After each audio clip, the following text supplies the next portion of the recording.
Hei äiti ja isä.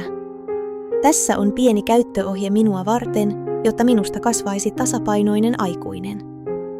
Ensinnäkin katso minua rakastavin silmin. Kun minä onnistun, iloitse kanssani, mutta älä vaadi minulta täydellisyyttä. Minun ei tarvitse olla pikkunarsisti tai suorittaja ollakseni arvokas. Olen arvokas juuri tällaisena. Toiseksi auta minua häpeän kanssa. Kun teen jotain hölmöä tai maailma pelottaa, älä naura minulle tai hylkää minua tunteeni kanssa. Tarvitsen sinun syliäsi ja ymmärrystäsi, jotta voin rauhoittua.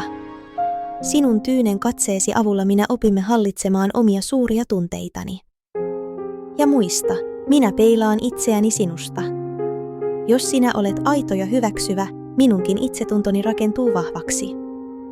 Ei tehdä elämästä suoritusta, vaan nautitaan tästä hetkestä yhdessä. Kiitos, että olet siinä.